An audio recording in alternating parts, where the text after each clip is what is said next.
Hello, Trinidad. Carol Boyce Davis coming at you from Ithaca, New York. And this is one of those times when I just so wish I could be there. Two subjects close to my heart: the whole question of Claudia Jones and how she fits into the whole history of Trinidad and Tobago's radical intellectual tradition, but also the ways in which she helped shape the Caribbean diaspora, and in particular, the carnival aspects of the Caribbean diaspora. I love your formulation of Juve's Attila.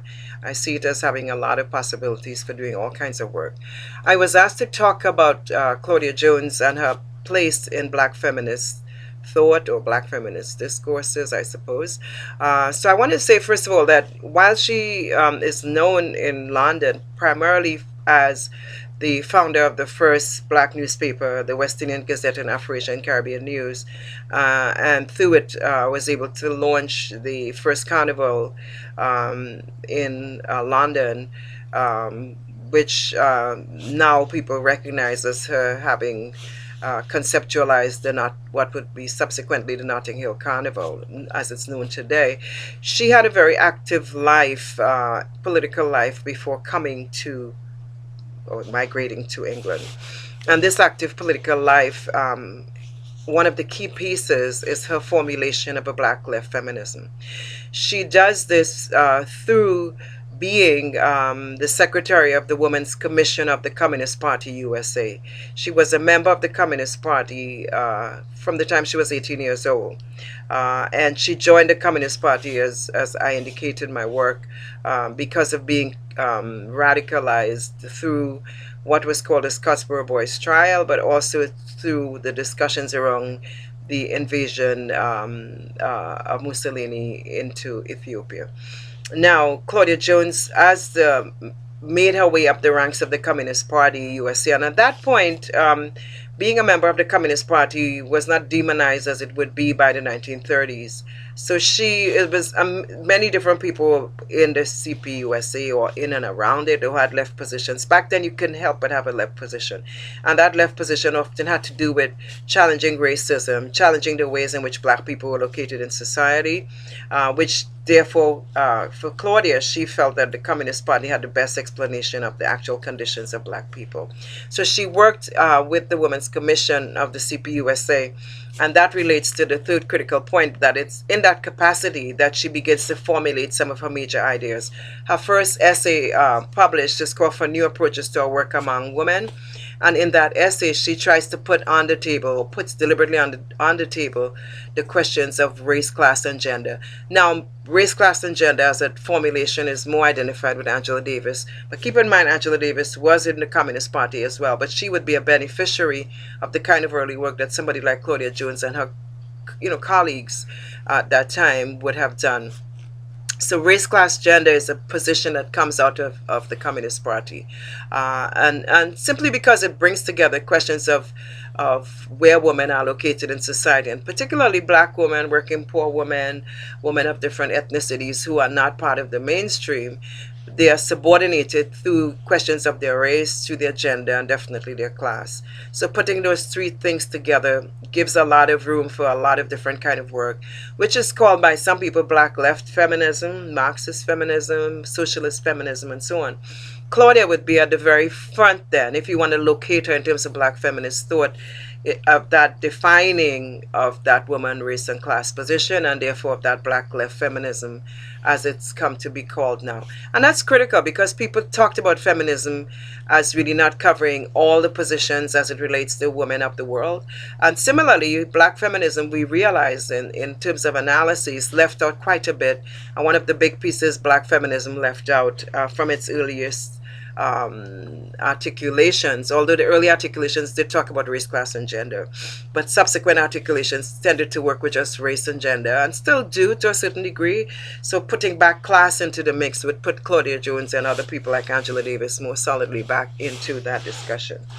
So her first piece published was she was 32 years old. Keep that in mind, 32 years old. And many of the activists and people who were involved in struggle in many different ways, as you know, were very young. They were in their 30s, right?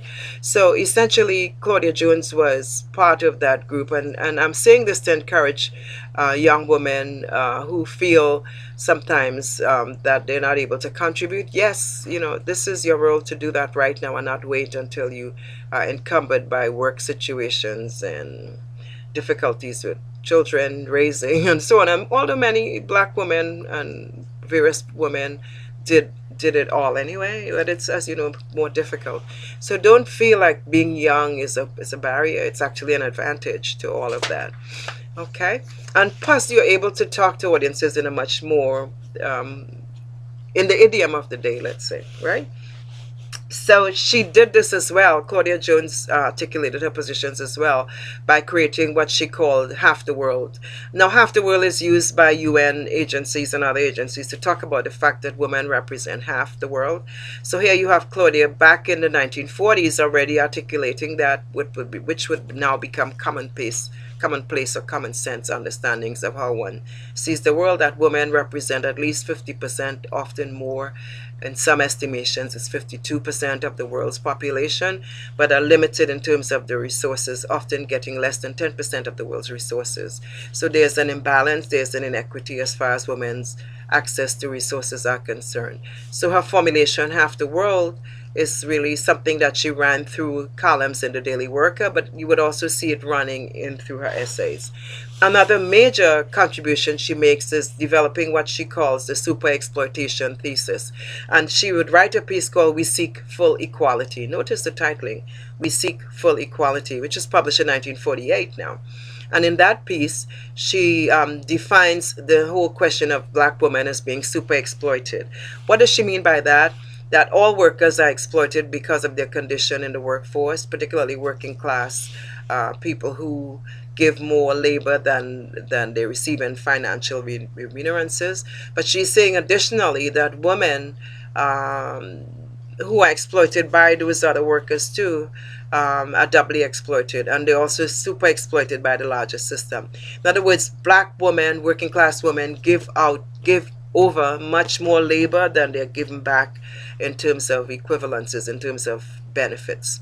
This explains, I keep joking around, why we are always so overworked and underpaid. We are super exploited, as Claudia Jones would term it. And this is in her essay, We Seek Full Equality.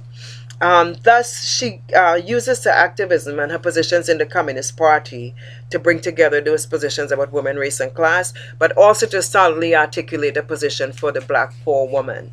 And in that early piece, for new approaches to our work on women, she was actually saying if the Communist Party wants to really claim that it wants to represent all poor people and all people with difficulty, then it has to look at where women are in the mix. She's like, we are women in this. We are black women. We are working class women. And since she could not find them in any substantial or significant participation, she said the Communist Party either needed to do that or really not really claim that it was going to represent everybody. And that's a really significant position. Now, this will be also significant further because she was really challenging the normative ways in which CPUSA articulated issues of class as more important than race or gender. She's identified as putting both race and gender into the mix and putting them on the table as far as the Communist Party hierarchy is concerned. And that's really a significant contribution as well. She felt that the Communist Party needed to deal structurally with the questions of racism and sexism more deliberately.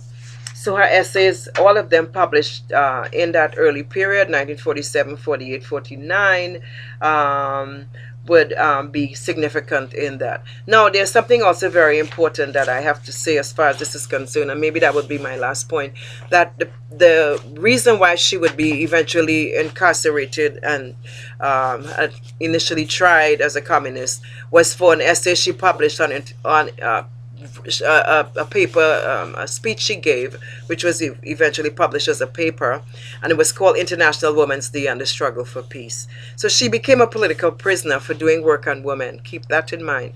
And as a result, she spent probably just about 10 months, but she was sentenced to a year and a day in Alliston, Virginia, prison in Alliston, West Virginia.